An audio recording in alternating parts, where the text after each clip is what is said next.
Good morning again. So let's start with this second lecture on elasticity. तो basically मैंने last class में, अगर आपको याद होगा, लास्ट डिस्कशन में मैंने आपको I have told you about Hooke's law, और हुक्स लॉ में किस टाइप के तीन मॉडल्स इलास्टिसिटी आएंगे. We talked about it and those are what, those are basically your Young's modulus, bulk modulus और रिजिडिटी मॉडुलस. ठीक है, तो सबसे ज़्यादा हम यहाँ पे यूज़ करेंगे यंग्स मॉडुलस को. अगर आप इलास्टिसिटी की बात करोगे तो इलास्टिसिटी सेपरेट टॉपिक. अगर आप बात करोगे तो बल्क मॉडुलस का यूसेज आपको ऑलरेडी पता है कि हम ऑलरेडी उसे कर चुके हैं चैप्टर साउंड वेव्स में, और वो मिक्स्ड चैप्टर है. तो bulk modulus concept actually elasticity क्या है, लेकिन उसका यूसेज होता है साउंड के चैप्टर में, तो वहाँ पे हम उसे कर चुके हैं. तो उसके ऊपर बहुत ज़्यादा बातचीत अभी नहीं करेंगे. कुछ बेसिक चीज़ें जो मैं ऑलरेडी आपको बता चुका हूँ. ठीक है, तो अब हम बात करेंगे Young's modulus of elasticity, Y, जो इसको वाई से रिप्रेजेंट करते हैं. So we will talk about Young's modulus of elasticity. ये सबसे ज्यादा काम आएगा आपको.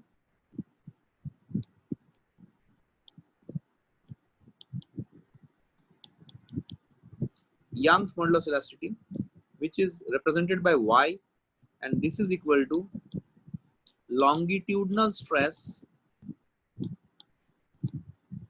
upon longitudinal strain. ठीक है, दिस इज यंग्स मॉडुलस. जैसा कि मैंने आपको बताया था कि जो यंग्स मॉडुलस है, ध्यान से सुनिएगा, ये जो यंग्स मॉडुलस है which is longitudinal stress upon longitudinal strain.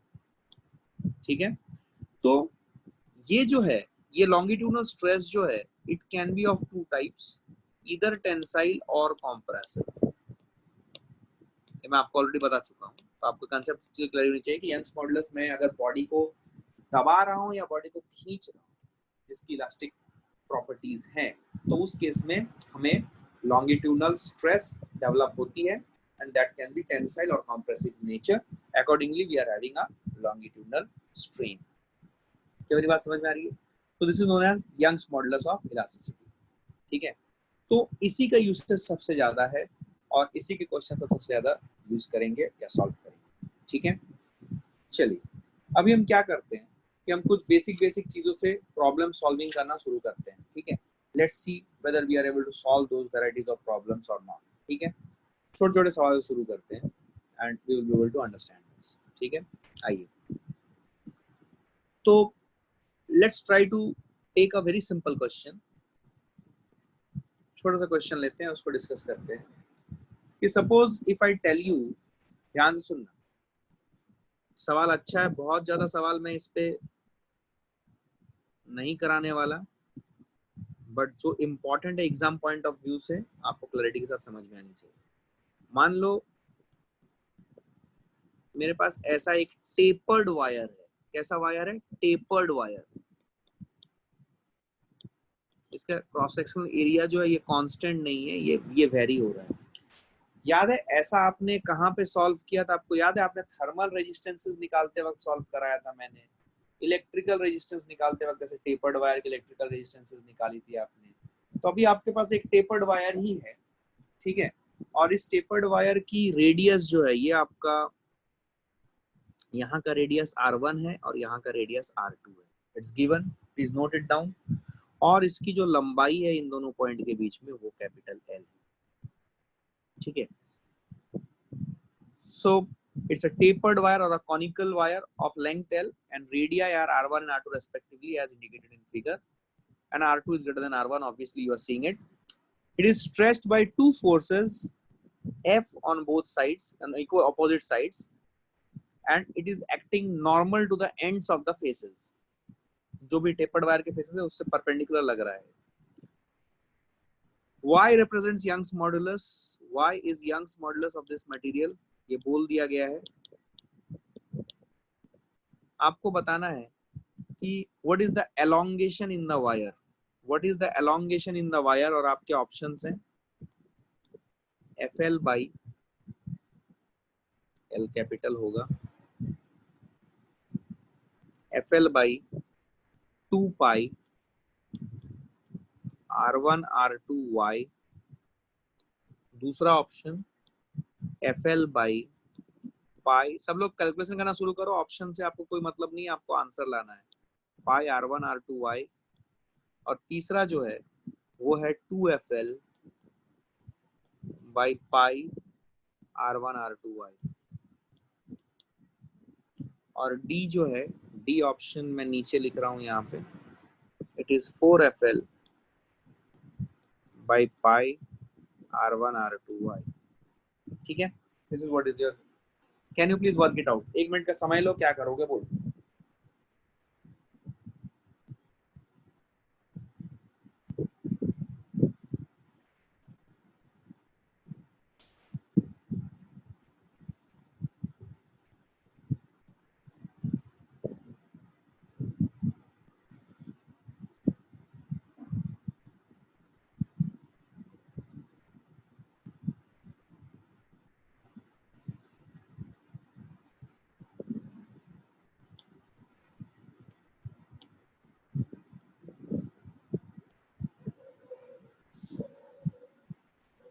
आपके पास एक टेपर्ड वायर है, टेपर्ड वायर के दोनों क्रॉस सेक्शनल एरिया में आपने जो फोर्सेस लगाई वो एफ लगाई हुई है, ध्यान से देखिए।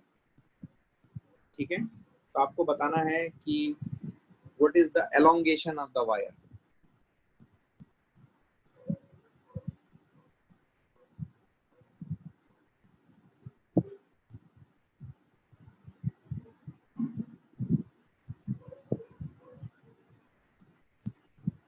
मैं आंसर नहीं दूंगा, I will not answer now.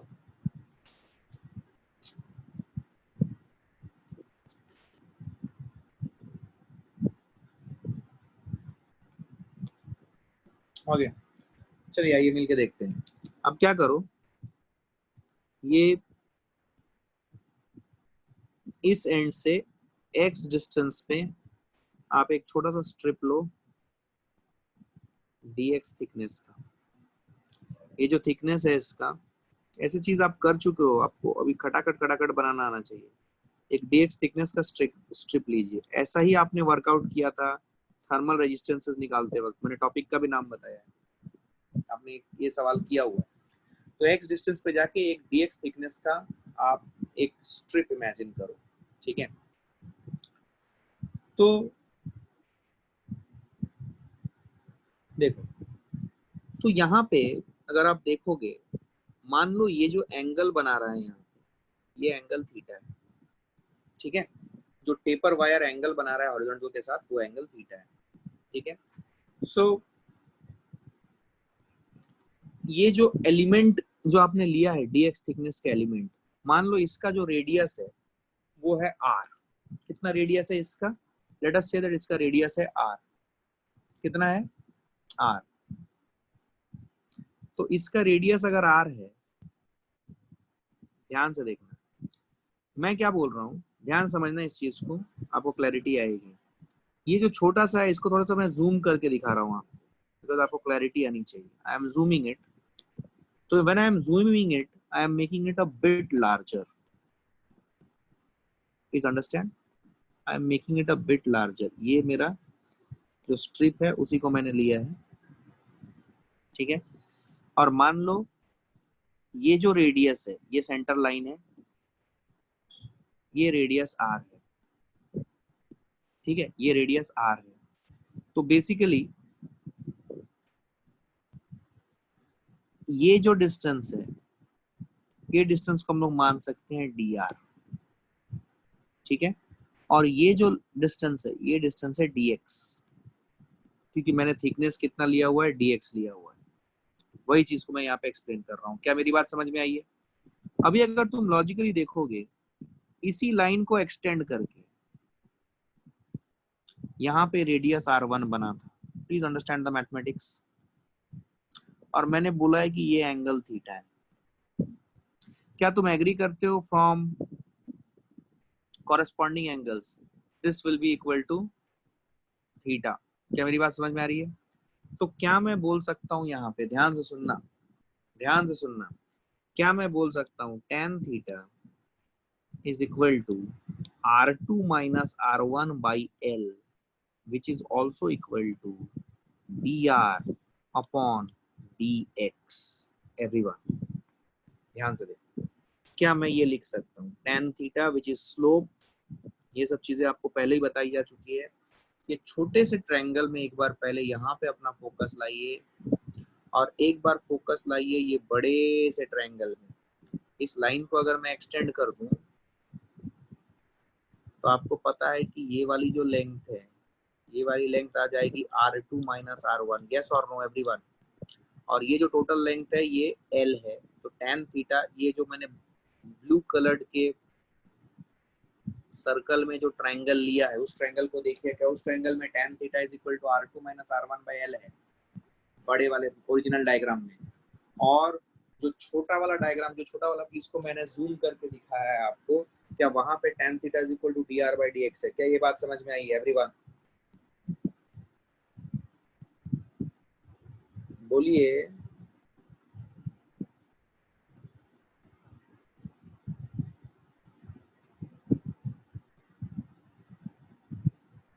सही है।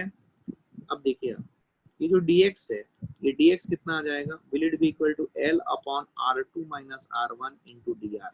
क्या मेरी बात समझ में आई है? ध्यान से देखिए। अच्छा, ये जो एलिमेंट है जिसकी जिसकी थिकनेस मैंने dx ली है, मान लो ये फोर्स लगाने के कारण इसकी जो एलोंगेशन हुई है वो मान लो वो एलोंगेशन है d। E stands for elongation. मान लो इस स्ट्रिप की एलोंगेशन हुई है DE। किसकी एलोंगेशन है ये? छोटे से। ये किसकी एलोंगेशन है D? पूरे पूरे वायर की है, टेपर्ड वायर की, या फिर उस एलिमेंट की है जो हमने कंसीडर किया रेड कलर से मार्क किया? अरे सन्नाटे हो क्या भाई? जवाब दो भाई। सुबह से उठ के सो गए हो क्या मोबाइल के आगे? एलिमेंट की है वो। डी किसकी एलोंगेशन है? एलिमेंट। तो क्या मैं बोल सकता हूं d upon dx? What is d? D is the elongation, change in length of that element upon original length of the element, which is strain. Can I write this strain as F divided by area of cross section of that element divided by y? ये कैसे लिखा मैंने? ये मैंने इस element के ऊपर, ये जो एलिमेंट dx का था, मैंने ये जो इक्वेशन लिखा है, क्या मुझे कोई बता सकता है ये इक्वेशन आया कैसे? This equation is Hooke's law on element. क्या मेरी बात समझ में आ रही है? This is Hooke's law on element. क्या मेरी बात समझ में आ रही है एवरीवन?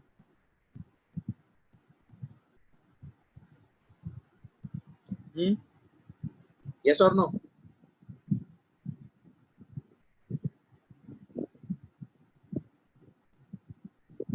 यस और नो? अच्छा चलो, अब इसको आपको क्या निकालना है? आपको निकालना है टोटल एलोंगेशन। तो टोटल एलोंगेशन निकालने के लिए आप क्या करोगे? मैं यहाँ पे लिख रहा हूं रेड कलर के इंक से, D is equal to F by F by pi R square into Y into dx। क्या मेरी बात समझ में आई है?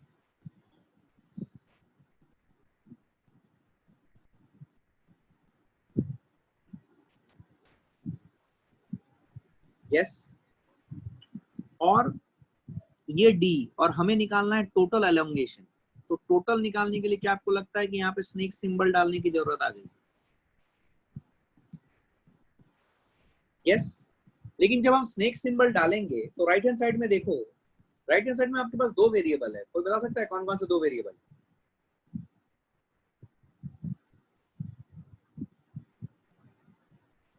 लिख के बताओ प्लीज, राइट डाउन। कौन कौन से दो variable? R and X. Very good, very good.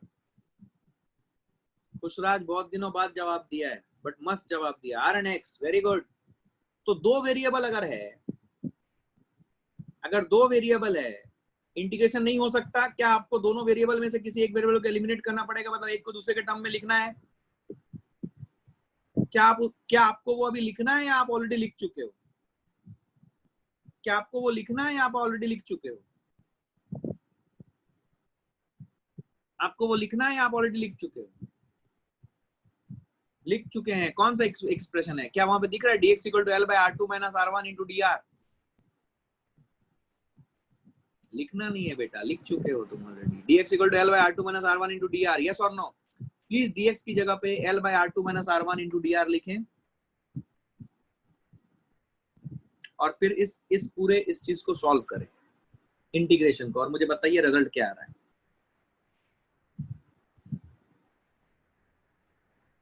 और फिर आपको बताना है कि आंसर किसके साथ मैच करेगा। जल्दी फटाफट।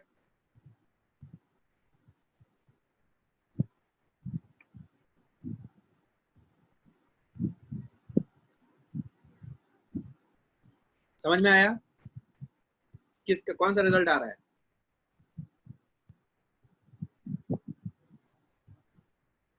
इंटीग्रेशन तो सही से करो।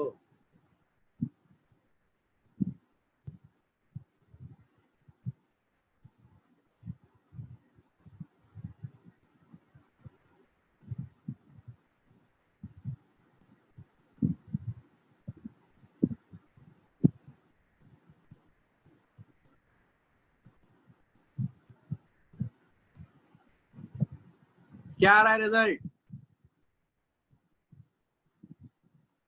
नहीं, इंटीग्रेशन नहीं करने वाला आपके लिए। I am very sorry, I can not do this integration for you. ये आपको खुद को करना आना चाहिए। मैंने बोल दिया यहाँ पे dx की जगह पे आप ये वाला एक्सप्रेशन यूज कर लें, dx equal to L by R two minus R one into D R. dx की जगह पे L by R two minus R one into D R लिखे तो आपको दिखेगा f by pi Y R two minus R one और l F L by pi Y R two minus R one. ये पूरा एक्सप्रेशन से बाहर आ जाएगा और उसके बाद आपको इंटीग्रेशन करना है D R by R square का। क्या आप उसे नहीं कर सकते? और लिमिट्स डालना है। लिमिट्स कहां से कहां तक? लिमिट्स कहां से कहां तक? लिमिट्स कहां से कहां तक? लिमिट्स कहां से कहां तक? अरे रेस्पॉन्स दो यार। लिमिट्स कहां से कहां तक? R1 से R2 करो, फिर एक्स को हो गया ना, फिर खत्म करो। इतना टाइम क्या लगा रहे हो? अब इसको सॉल्व करके दो, मैं नहीं सॉल्व करने वाला इसको। चलो next question. Can we move to the next question? इसका सही आंसर आएगा बी ऑप्शन, बिल्कुल सही। सही आंसर आएगा B option. Everybody got it? शानदार सवाल, मस्त सवाल है, कोई दिक्कत नहीं है। क्या क्लैरिटी है ये?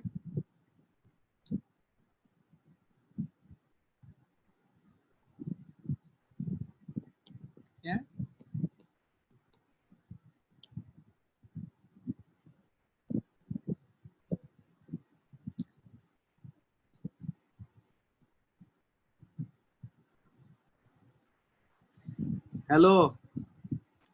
If you chat amongst yourself, I will stop the chat section where you can discuss. आपको प्रॉब्लम डिस्कस करना है। यहाँ पे घर में क्या बन रहा है, खाना नहीं मिल रहा है, मेरा बाइक नहीं चल रहा है, ये सब चीजें बात नहीं करना है सलाउद्दीन। सिर्फ discussion is limited only to the question that is being asked. ठीक है, ध्यान से चलो इधर। नेक्स्ट नेक्स्ट क्वेश्चन करेंगे। आओ जो आपके सामने एक क्वेश्चन है।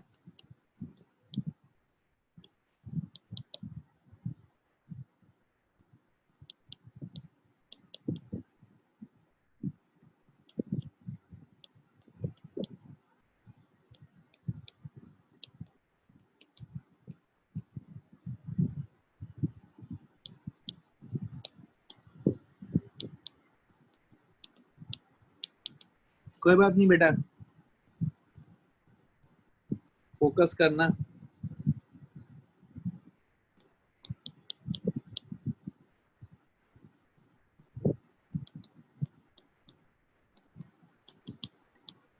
क्वेश्चन नोट करें प्लीज।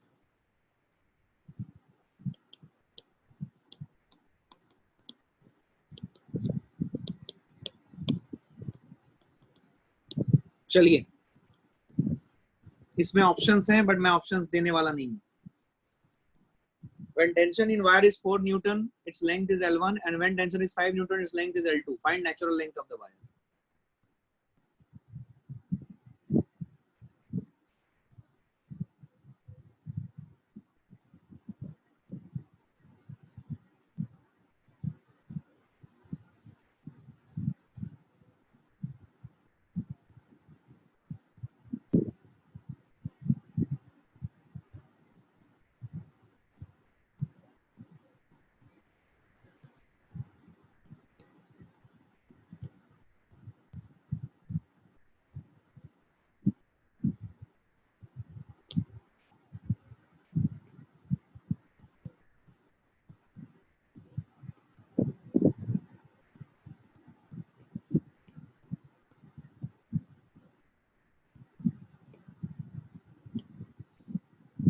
जल्दी बताइए। जब एक वायर में टेंशन 4 न्यूटन है तो उसकी लंबाई L1 है, और जब टेंशन 5 न्यूटन है तो उसकी लंबाई L2 है। आपको natural length of the wire बतानी। मान लो natural length of the wire जो है वो L है। अब आगे सॉल्व करना शुरू करो। एक ही वायर है तो यंग्स मॉडुलस सेम होगी, तो स्ट्रेस अपॉन स्ट्रेन के हिसाब से उसे सॉल्व करने की कोशिश करो, अप्लाई करो बुद्धि।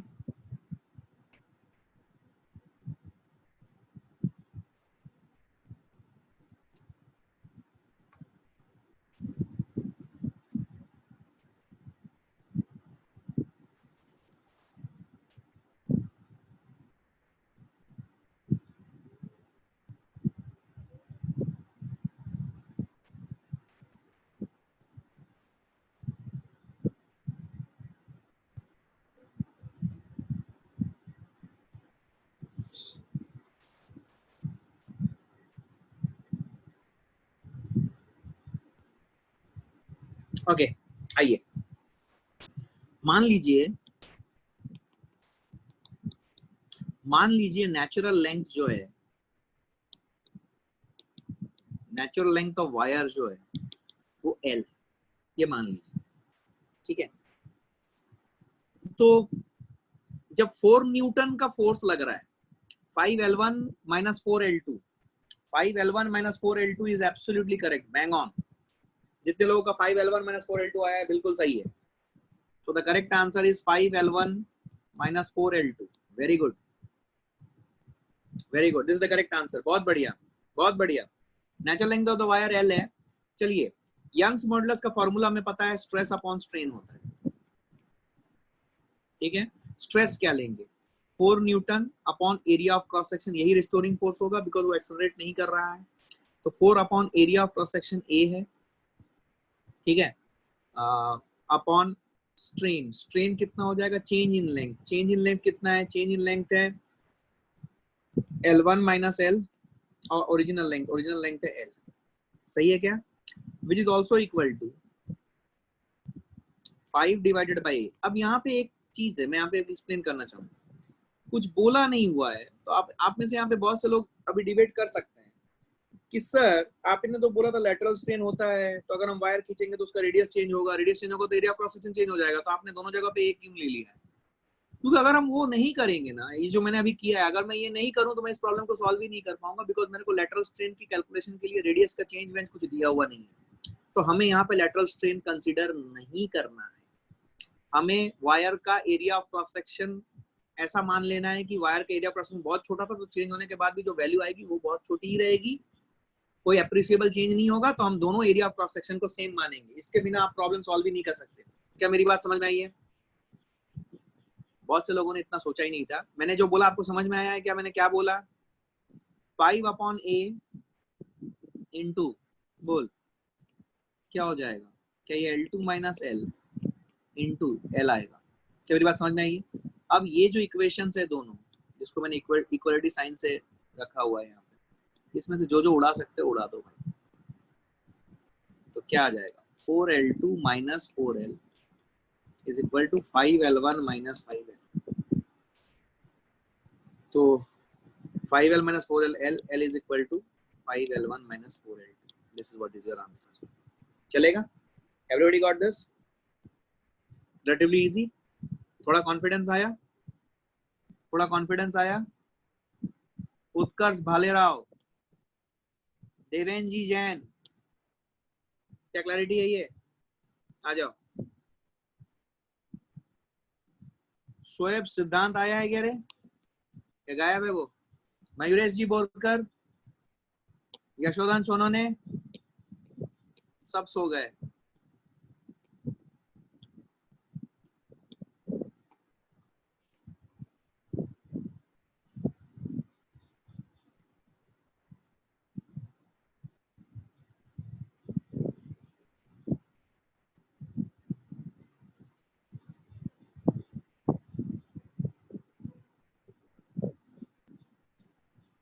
चलिए आइए एक और अच्छा सवाल बनाते हैं।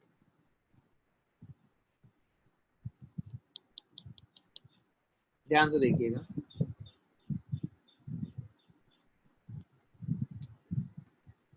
ध्यान से देखो।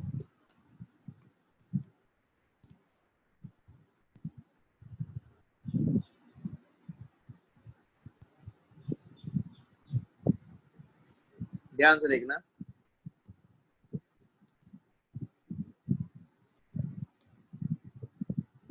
ठीक है, ये 3 वायर्स हैं बेटा जी। OA, OB and OC are 3 wires.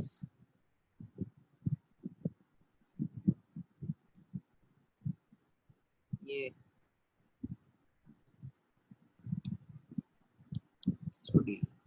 OB, OC, OD are the 3 wires. ध्यान से देखना।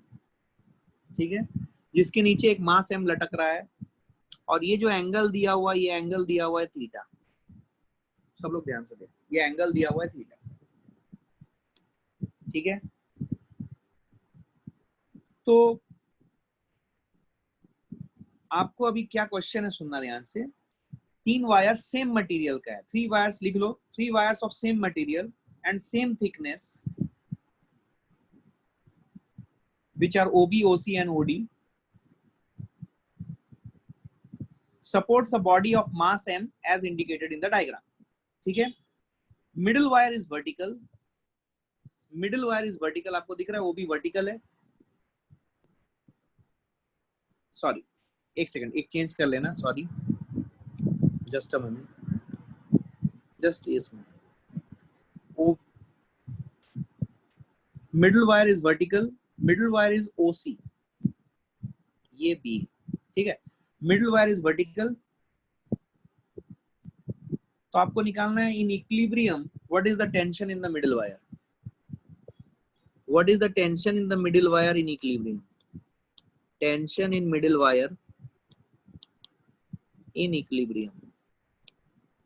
और आपके ऑप्शन हैं, मैं दे रहा हूं, mg cos theta upon 1 + 2 cos square theta. दूसरा option mg/1 + 2 cos square theta. सब लोग सॉल्व करना शुरू करें, ऑप्शन में लिख रहा हूं।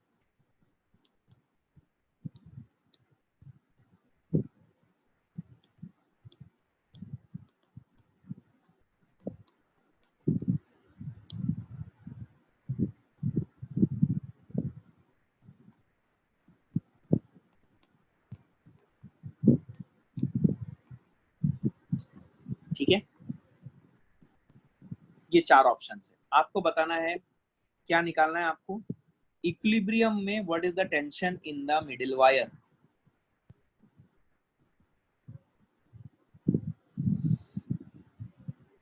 नहीं, सोचो।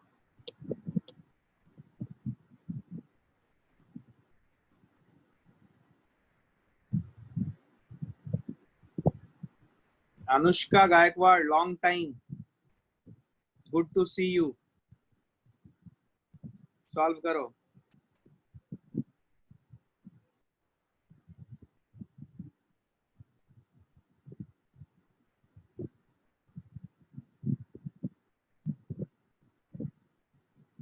Kalyani, good, you have started attending, please try to be consistent.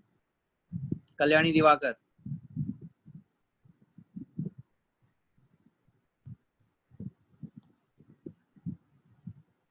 चलो अकल लगाओ, अच्छा सवाल है और 2 मिनट दूंगा मैं।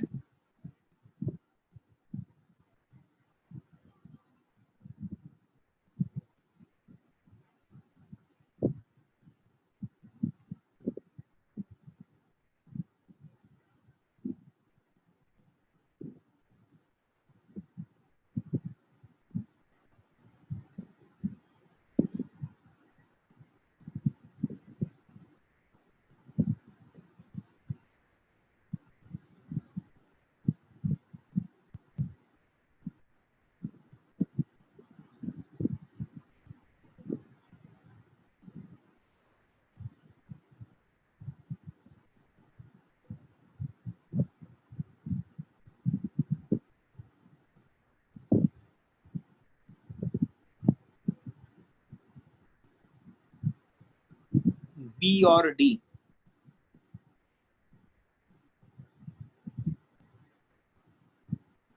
D is the correct answer.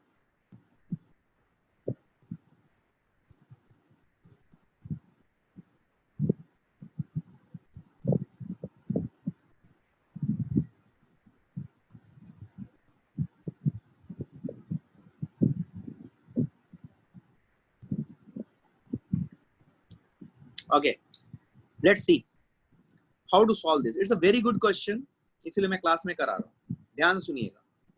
देखिए, सबसे पहले मैं आपका ध्यान यहाँ पे एक चीज देखो. जब इसको ऐसे ऐसे लटका दिया गया होगा मास m को, इस मास m ने इन तीनों वायर्स के ऊपर फोर्सेस लगाए होंगे, जिसके कारण इनकी लंबाई में कुछ चेंज आई होगी.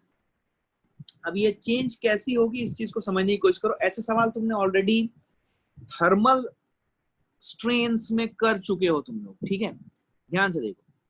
तो मैं इसका ये जो पोर्शन है, इस पोर्शन को थोड़ा सा तुम्हें इलाबोरेट करने की कोशिश कर रहा हूँ. ठीक है, ये BCO, इस पोर्शन को ध्यान से देखो. ये मान लो ये आपका पॉइंट O है, ये आपका पॉइंट C है और ये आपका पॉइंट B है. ये दो ही दिखा रहा हूं मैं अभी फिलहाल. उसके बाद मैं ये बोल रहा हूं कि मान लो ये थोड़ा सा एक्सटेंड हो गया, इतना जो रेड कलर से मैं दिखा रहा हूं. बिकॉज ये पॉइंट O मास के साथ कनेक्टेड है, तो ये जो BO था, जो initial length of the wire था OB which was tapered and OD which was tapered and OC was vertical, ये अभी बेसिकली यहां से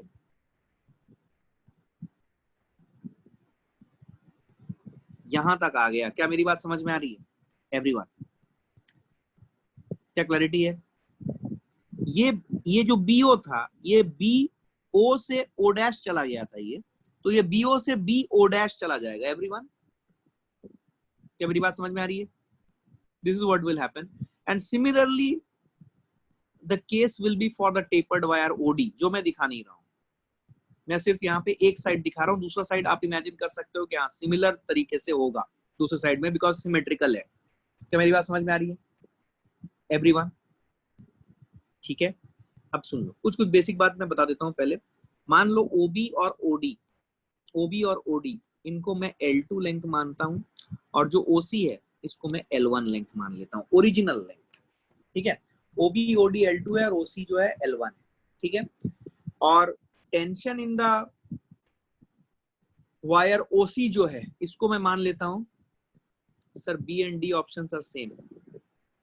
नहीं, cos क्यूब थीटा है नीचे, सेम का है भाई.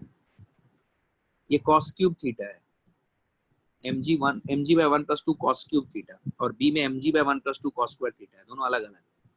तो OB equal to OD equal to L2, OC को L1 मान लो. These are the initial lengths of the wires, right? और आप टेंशन मान लो, tension in OB and tension in OD. ठीक है, वो T2 मान लो, एंड टेंशन इन OC जो है वो T1 मान लो. नोमेनक्लेचर. ठीक है, this is what is the case. ठीक है, तो अब देखो, इक्विलिब्रियम के लिए अगर मैं इस मास M को इक्विलिब्रियम में रखूं, तो इसका जो वेट है mg, that has to be balanced by the tension in the wires, which is T1 plus 2t cos of theta. T1 plus 2t cos of theta. क्या ये mg के बराबर आएगा? क्या पहला एक्सप्रेशन आपको समझ में आ गया? इक्विलिब्रियम का कंडीशन, इक्विलिब्रियम. यस एवरीवन, समझ में आया? क्लैरिटी है ये? गुड. अब मेरी बात सुनो. ये O से O' जो इंक्रीमेंट आया है लेंथ का, इसको मान लो O से जो O' आया इंक्रीमेंट, इसको मैं बोल रहा हूं DL1. और यहां से मैं एक परपेंडिकुलर खींचूंगा, इसको थोड़ा बड़ा करके दिखा रहा हूं, जूम, और ये बड़ा करके मैं यहां पे दिखाऊंगा. ध्यान से देखो, ये ज्योमेट्री बिल्कुल क्लियर होनी चाहिए था.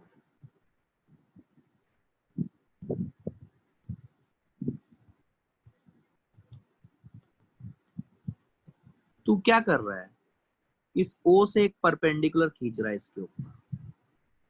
तो जब तू परपेंडिकुलर खींचा ना, बिकॉज ये बहुत स्लाइड एंगल होगा, तो तेरे को एक बात समझ में आनी चाहिए कि ये लेंथ और ये लेंथ आपस में बराबर होंगे, ऑलमोस्ट इक्वल। तो फिर जो एक्सटेंशन है वो ये वाला लेंथ आएगा, and this is equal to suppose DL2। ये हमने DL1 माना है, तो ये वाला जो पोर्शन है इसको मैंने वहां पे दिखाया डायग्राम में, दिस इज DL2। क्या क्लैरिटी है? This is what we are having, DL1 और DL2। ये वाला पोर्शन DL1 है। क्या तुम्हें समझ में आया है? ध्यान से देखो, that is why it's a good question everyone. क्या क्लैरिटी है ये एवरीवन? आधे लोग सो लिए, क्या चल रहा है पता नहीं। अरे भाई ज्योमेट्री चल रही है भाई। मैंने अगर एक परपेंडिकुलर खींचा है यहाँ से, ये सुन सुन सुन ध्यान से, सुन सुन सुन, तेरे को मैं समझाता हूँ, सुन ध्यान से, देख तेरे को क्लैरिटी आएगी। तूने कंस्ट्रक्शन किया है स्टैंडर्ड 10th में, कंस्ट्रक्शन। तो जब तूने कंस्ट्रक्शन सीखा था, क्या तेरे को ये बात, ये सब बेसिक मैथ्स है भाई। तुम लोग सही में मैथ्स में बहुत कमजोर हो यार। तुम लोग भले 95 96 लाए होगे, बट तुम सब रट्टा मार कैटेगरी में आते हो। बहुत कम अकल है तुम लोगों की। कंस्ट्रक्शन चैप्टर में तुम लोगों ने बहुत बड़ी धांधली की हुई है। यहाँ पे अगर कंपास का नीडल रखोगे और पेंसिल यहाँ पे रखोगे, अगर ये एंगल काफी छोटा है, this theta is very very very very, theta नहीं अल्फा बोलता हूँ मैं, बिकॉज थीटा कहीं और लिया गया है, ये अल्फा बोलता हूँ मैं।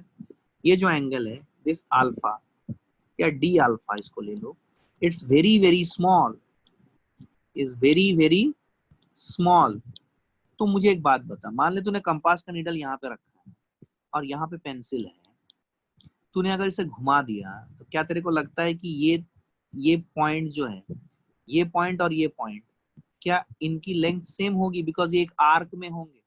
ये स्ट्रेट लाइन है, बट लेकिन अगर ये एंगल डी अल्फा काफी छोटा है, तो क्या स्ट्रेट लाइन और आर्क ये ऑलमोस्ट मैच कर जाएंगे? क्या मेरी बात समझ में आ रही है? ऐसा जितना ज्यादा स्मॉल होगा, क्या ये स्ट्रेट लाइन और आर्क ऑलमोस्ट मैच कर जाएंगे? क्या मेरी बात समझ में आ रही है? अरे भाई, yes no maybe, it's a good question, but ये समझ लो यहाँ पे कि बेटा फिजिक्स खत्म हो गया, अभी हमारा मैथ्स कमजोर है बोल के हम कर नहीं पा रहे हैं। That is what I want to tell you. क्या क्लैरिटी यही है? जिसका मैथ सही होगा वो समझ जाएगा, हाँ भाई सही बात बोल रहे हैं। क्या क्लैरिटी यही है? अब सुन ध्यान से। सो ये नीडल है, ये कंपास को ऐसे घुमाया, okay fine, good good, everybody understood, ठीक है। अब सुन, अब तो ये एल, ये दोनों बराबर हो गया, तो ये जो लंबाई आई, ध्यान से सुनना, ये जो DL2 और DL1 लिखा है, अभी DL2 और DL1 के बीच का रिलेशनशिप क्या होगा? Let's try to write it down. तो मैं यहाँ पे कुछ रिलेशनशिप ले रहा हूँ, ध्यान से सुनना। इनिशियल कंडीशन में मान लो ये जो लंबाई है, ये लंबाई x है, और बाकी सब लंबाई मैंने आपको ऑलरेडी बोल दिया है। ये C से O की लंबाई L1 है, ऑलरेडी यहाँ पे लिखा हुआ है, और OB और OD L2 है। तो क्या मैं ये रिलेशनशिप लिख सकता हूँ? ध्यान से देखना। Can I write down that L2 square is equal to L1 square plus x square? Because initially ये परपेंडिकुलर था, तो क्या ये जो ट्रायंगल BOC है, क्या ये relationship L2 square, L1 square और x स्क्वायर के बीच में वैलिड होगा? x is what? It is the distance between B and C. It is a fixed. अच्छा, क्या यहाँ पे x वेरिएबल है या कांस्टेंट? क्या आप ये समझ पाए हो? x लिखा है मतलब वेरिएबल, हमेशा वेरिएबल होना ये जरूरी नहीं, यहाँ पे x कांस्टेंट है। अरे सब सो गए सर, x कैसे वेरिएबल हो सकता है? x तो कांस्टेंट होगा, x तो वेरिएबल होगा सर। अरे इस केस में x वेरिएबल है। देखो x और y से मैंने क्या सिखाया, x और y लेटर, कोई भी लेटर हो तो वो वेरिएबल कांस्टेंट कुछ भी हो सकता है, डिपेंडिंग ऑन द सिचुएशन यार। तो यहाँ पे x को कांस्टेंट माना मैंने, यस और नो? x को कांस्टेंट माना, क्या कांस्टेंट होगा ना भाई? क्या c और b पॉइंट मूव कर रहे हैं? क्या c और b के बीच की दूरी तो कांस्टेंट ही है ना? तो L2 square L1 square plus x square में क्या x कांस्टेंट है? तुम्हें बोलना पड़ेगा यार, नहीं तो मैं चला जा रहा हूँ। I will not teach. क्या बात समझ में आ रही है? अब तुम दोनों साइड को डिफरेंशिएट करो, दोनों साइड को डिफरेंशिएट करो with respect to, suppose you differentiate with respect to L2. If you differentiate both sides with respect to L2, it will be d by dL2 of L2 square is equal to d by dL2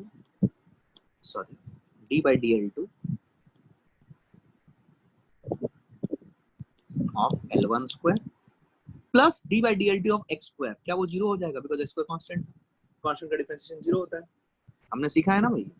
तो क्या ये आ जाएगा 2L2 is equal to d by dL2 of L1 square is 2L1, यहाँ पे chain rule लगेगा, which is dL1 by dL2. क्या मेरी बात समझ में आई है? तो 2 ने 2 को मार दिया, तो क्या मैं यहाँ पे आराम से बोल सकता हूँ कि dL2 is equal to dl1 into l1 by l2। क्या आपको बात समझ में? What is dl2? dl2 is the change in length. dl2 is the change in length of wire OB and dl1 is the change in length of wire OC। तो क्या आपने dl2 और dl1 के बीच का रिलेशनशिप निकाल दिया? ध्यान से देख। क्या तुम्हें लगता है कि this will help you to find out the strain relationship, या उससे यंग्स मॉडुलस को लेके हम लोग सॉल्व कर सकते हैं? बिकॉज मटेरियल का यंग्स मॉडुलस सेम है। क्या मेरी बात समझ में आ रही है एवरीवन? यार बोलना पड़ेगा भाई, बोलना पड़ेगा, नहीं बोलने से नहीं चलेगा। So dl2 equal to dl1 l1 by l2। अच्छा अब थोड़ा सा और समझते हैं, आइए। l1 by l2 क्या है? ये l1 है और ये l2। l1 by l2 क्या है? अगर तेरी बुद्धि चल रही है तो triangle BOC, triangle BOC, triangle BOC। क्या ये सही है? dl2 equal to dl1 cos theta. क्या l1 by l2 cos theta है? cos theta base upon hypotenuse में, यस और no? So dl2 equal to dl1 cos theta. क्या सबको समझ में आया ये बात एवरीवन? अच्छा, dl2 is what? dl2 is the change in length of l2 wire and dl1 is the change in length of l1 wire, yes or no? अब तुम इस चीज को यूज करो। How we can use it? ध्यान से देखो। क्या हम बोल सकते हैं कि जो dl1 है, dl1 is the change in length, will it be equal to, सब लोग देखेंगे, will it be equal to t1 into l pi a into y? ध्यान से देख।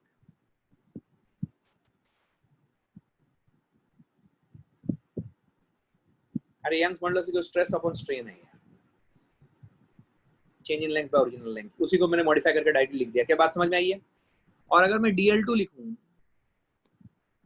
dl2 क्या हो जाएगा? सिमिलरली t2l, dl2 क्या हो जाएगा? t2l divided by a into y, yes और no? Area of cross section दोनों का सेम है, यस और नो?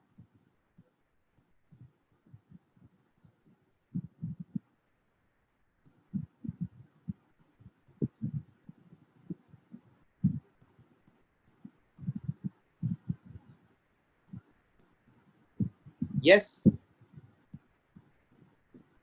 यस। यहाँ पे एक गड़बड़ है, यहाँ पे a नहीं आएगा। अभी मैं आपसे पूछ रहा हूँ क्यों नहीं आएगा a की जगह पे क्या आएगा? थोड़ा सा अक्कल लगा के बोलो। आपको याद है लॉन्गिट्यूडिनल स्ट्रेस और स्ट्रेन में मैंने आपको क्या सिखाया था कि जो फोर्स, एक्सटर्नल फोर्स लग रहा है, it is perpendicular to the cross sectional area. अब थोड़ी सी अक्कल लगा।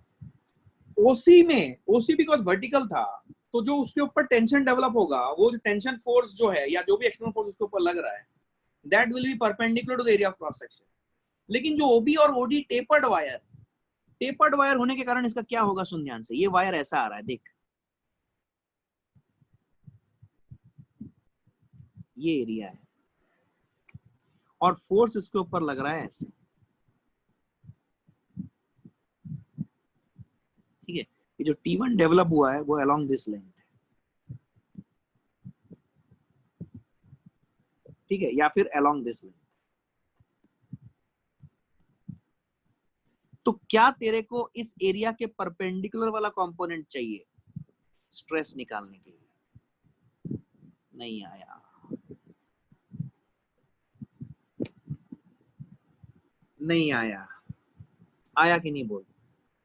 तो ये जो कंपोनेंट चाहिए तेरे को परपेंडिकुलर वाला, क्या वो करने के लिए क्या तेरे को एरिया का ये परपेंडिकुलर कंपोनेंट चाहिए होगा, या T1 divided by either area का परपेंडिकुलर कंपोनेंट ले लो या फोर्स का उसका फोर्स का कंपोनेंट ले लो, जैसा भी आपको लेना है। तो अगर मैं एरिया का परपेंडिकुलर कंपोनेंट लूं, ध्यान सुनना, फिर से बना रहा हूं यहाँ पे, it's a very good question, मजा आ जाएगा भाई। क्या मुझे ये एरिया लेना चाहिए अगर मेरा टेंशन यहाँ पे डेवलप हो रहा है along this length, along the wire, अगर मेरा टेंशन अलोंग द वायर आ रहा है, तो क्या मुझे ये वाला एरिया लेना चाहिए या ये वाला एरिया लेना चाहिए? कौन सा एरिया? ये 1 और ये 2, कौन सा मेरे लिए सही एरिया होगा? बोलो कैलकुलेशन के लिए, बोलो 1 या 2, 1 या 2, 1 या 2, 1 या 2, जल्दी बोलो 2। इसका मतलब मैं यहाँ पे जो ए लिखा हूँ, जो मैंने हाईलाइट किया था, मैं इसको इरेज करूंगा और यहाँ पे मैं लिखूंगा ए कॉस थीटा। क्या मेरी बात समझ में आई? So DL2 is equal to T2L divided by A cos theta Y। क्या बात समझ में आई है सब? एवरीवन, एवरीवन समझ में आई है? बोलिए बोलिए। गुड। अब आप ये DL1 की वैल्यू यहाँ पे जो निकाले हैं उसको आप यहाँ पुट कीजिए इस इक्वेशन में, और DL2 की वैल्यू जो यहाँ पे निकाले हैं वहाँ आप यहाँ इस इक्वेशन में पुट कीजिए। मैं आपको हिंट दे रहा हूँ। And tell me what is the relationship that you are getting between T2 and T1। T2 and T1 का रिलेशनशिप निकाल लो, बाकी सब कट जाएगा। जल्दी बताओ T2 और T1 का क्या रिलेशनशिप है? It's a very good problem, worth of your attention. मैं बता रहा हूँ,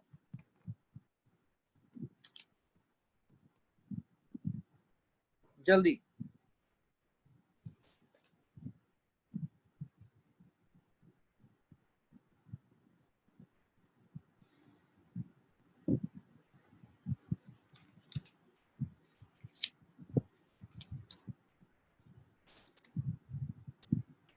T2 equal to T1 cos square theta, सबका आ रहा है क्या? T2 equal to T1 cos square theta, सबका आ रहा है क्या? बिल्कुल सही है। T2 is equal to T1 cos square theta is absolutely right. Good, bang on. T2 is equal to T1 cos square theta. सबका ये रिजल्ट आ गया। अब आप इस रिजल्ट को यूज कर लें ये वाले रिलेशनशिप पे, ये वाले रिलेशनशिप पे जो पहला इक्वेशन आपने बनाया था इक्विलिब्रियम का, इस वाले रिलेशनशिप में यूज कर लें, आपको आपका आंसर आता हुआ दिखाई देगा। ये 2T2 cos थीटा था, तो T2 की जगह पे T1 लिख दीजिए, तो आपको टेंशन इन द वायर 1 आ जाएगा। आपसे क्या पूछा गया है? What is the tension in the middle wire, right?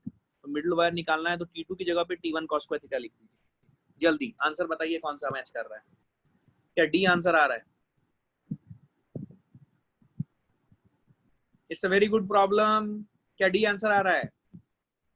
क्या थोड़ा अच्छा लगा? It's a good problem. देखो इसमें मैथमेटिक्स ज्यादा है, फिजिक्स कम है, लेकिन फिजिक्स जो भी है it's very good, very good, right? I hope you got it, right? It's a good problem, ठीक है। अब ये सब जो चीजें हैं, जो अप्रोक्सीमेशन की ट्रिक्स है, ये सब चीजें बहुत ज्यादा काम आती है फिजिक्स में। कुछ चैप्टर्स में इसके बिना काम ही नहीं चलता है, जैसे कि वेव ऑप्टिक्स। आपको ये सब चीजें बहुत ज्यादा काम आएंगी, इसके बिना आप अप्रोक्सीमेशन में कुछ कर ही नहीं पाओगे। तो ये जो अभी हमने ट्रिक समझा है, it's a very good trick technique, और इसके ऊपर सवाल आने के चांसेस ज्यादा है। नोट कर लीजिए, it's an important question, right? सब लोग नोट कर, चलिए सब लोग नोट कर लें, आगे बढ़े और क्वेश्चन लेते हैं। सब अच्छे सवाल करा रहा हूं मैं, इसलिए प्रैक्टिस करा रहा हूं ताकि आपको कुछ दिक्कत ना रहे बाद में, ठीक है?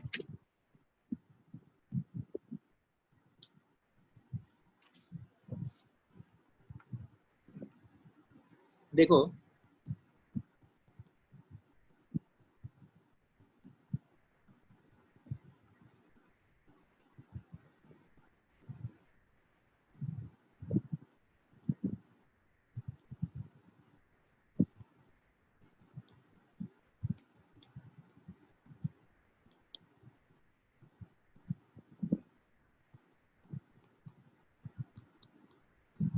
ठीक है, ध्यान से देखो, ये दो सपोर्ट्स हैं ऐसे, ठीक है? इट्स अ वर्टिकल बार और यूनिफॉर्म क्रॉस सेक्शनल एरिया, जो क्रॉस सेक्शनल एरिया है वो यूनिफॉर्म है, दोनों का क्रॉस सेक्शनल एरिया सेम है, ए, ठीक है? Uniform cross sectional area, fixed at both of its ends, and a load of 500 Newton is applied axially, axially मतलब along the axis, at an intermediate section as indicated in the figure. आपको बताना है what is the reaction at bottom support, what is the reaction at bottom support, ये बताना है आपको। Bottom support पे reaction कितना होगा? आपके ऑप्शंस में दे रहा हूँ, 100 न्यूटन, दूसरा 200 न्यूटन, तीसरा 300 न्यूटन, चौथा 400 न्यूटन। बोलो वीर जवानों, 1 मिनट समय लो और इसको सॉल्व करने की कोशिश करो। एवरीवन, एवरीवन चलो अपनी अकल लगाओ। देखो कितना कौन कर पाता है इस सवाल को। मैकेनिक्स ही है पूरा, सिर्फ यंग्स मॉडुलस घुस जाएगा एक extra.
I would not comment now. Everybody apply your mind.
Okay, let's see.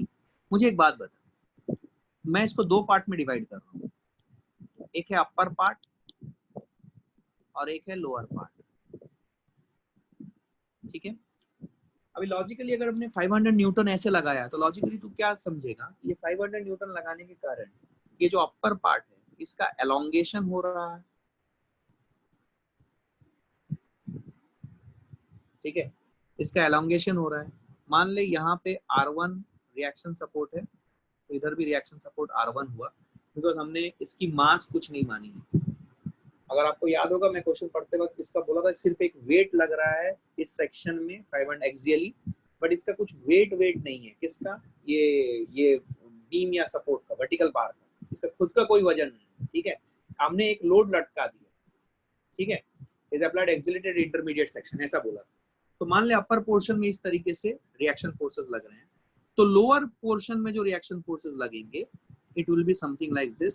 Suppose this is R1, ये देखो ये R1 जो रेड कलर से R1 बनाया है और जो ब्लू कलर से R1 बनाया है, देखो एक दूसरे को कैंसिल आउट कर रहे हैं, बिकॉज उस सेक्शन पे लगने वाले total forces action reaction pair बनाएंगे, इसलिए ये R1 हुआ। क्या मेरी बात समझ में आ रही है? प्लस उसके साथ इस सेक्शन में एक वेट W भी लगेगा, और मान लो ये जो लोअर वाला बीम है वो इसके ऊपर सपोर्ट रिएक्शन लगा रहा है R2। अब ये R1 R2 क्यों अलग हुए? Because there is a W acting on it at this axial section. क्या मेरी बात समझ में आ रही है? क्या क्लैरिटी है ये? ठीक है, तो यहाँ पे हम लोग बोल सकते हैं जो सेकंड वाला ये लोअर पार्ट है, this is the lower part, और upper part. Lower part, upper part की लंबाई कितनी है? L, और लोअर पार्ट की लंबाई कितनी है? 3L/2। This is what we are saying. ठीक है, अब ध्यान से देखो, अब अगर तुम अक्ल लगाओगे तुमको एक बात समझ में आएगी। पहला, क्या मैं बोल सकता हूँ कि R1 + R2 is equal to W, equilibrium के कारण? क्या ये कंडीशन आ जाएगी एवरीवन? प्लीज से। ठीक है, और ये मान लेते हैं, लेट्स अज्यूम दैट जो अपर पोर्शन है, upper portion is subjected to elongation and similarly lower portion is subjected to compression. समझने वाली बात क्या है कि बिकॉज ये दो सपोर्ट्स जो हैं, ये जो दो सपोर्ट्स हैं यहाँ, इनके बीच की दूरी चेंज नहीं हो रही है, तो ये एलोंगेशन और कंप्रेशन के कारण फाइनल लेंथ जो भी होंगी क्या वो वही रहेंगी जो initial length of this combined rod है. इनिशियल लेंथ है L + 3L/2, तो जो फाइनल लेंथ होंगी क्या वो भी सेम होंगी. इसका मतलब कोई एक रॉड जितने लंबाई से बढ़ेगा क्या दूसरा रॉड उतने ही लंबाई से घटेगा. क्या मेरी बात समझ में है? तभी तो दोनों के बीच की लंबाई, दोनों रॉड्स के बीच की लेंथ सेम रहेगी. अगर कोई एक मान लो फॉर एग्जांपल जो अपर वाला पोर्शन है उसको हमने एलोंगेट किया, मान लो वो एलोंगेट हुआ है x से, तो इसका मतलब जो 3L/2 है वो भी कंप्रेस होगा x से, तभी तो total length of this rod will be same, because ये total length of the rod जो दो सपोर्ट्स के बीच में है वो मूव नहीं कर रही है, तो total length of the rod will not change. क्या ये बात समझ में आई है?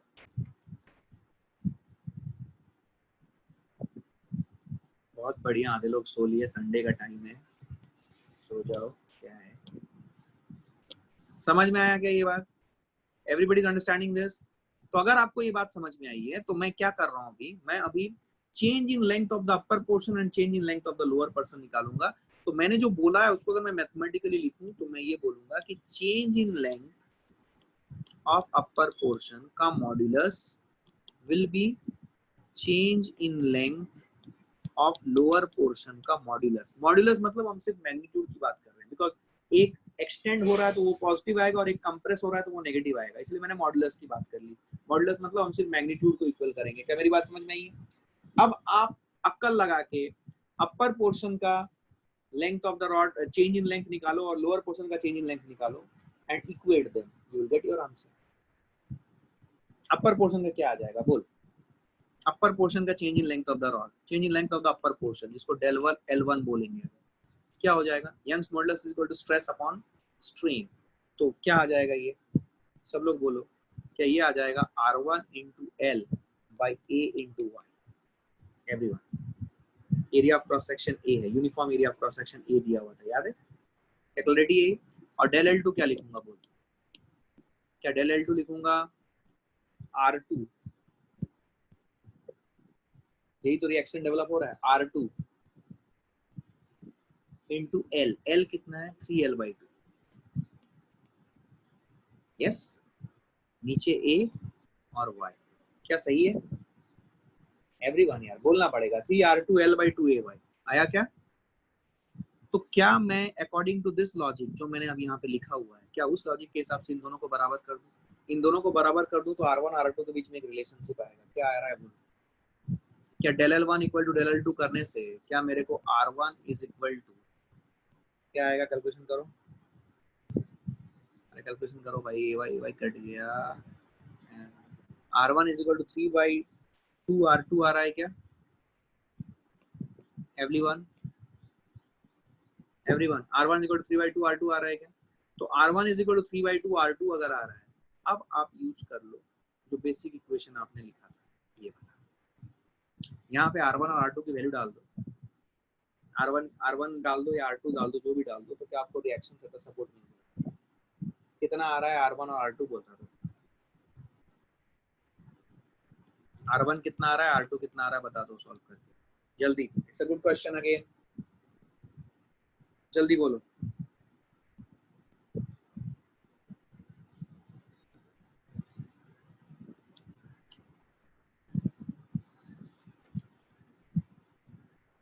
आ गया?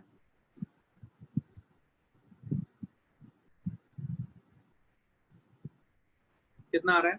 R1 300 है. सही है. R1 300 है. आपको निकालने के लिए क्या बोला था? Reaction at the bottom support. Reaction at the bottom support कितना है? R2. तो R2 चाहिए आपको. तो R2 कितना है? 200 न्यूटन. तो आपका आंसर आएगा B, 200 न्यूटन. कितने लोगों का आंसर आ गया? Did you understand it? Good. सबको समझ में आया है? सो गाइज, आज का जो सेशन है वो बेसिक इंस्ट्रक्शन था और उसके ऊपर कुछ अच्छे सवाल हमने 5-6 बनाए. अब मेरी बात ध्यान से सुनो, इसको मुझे कंटिन्यू करना पड़ेगा।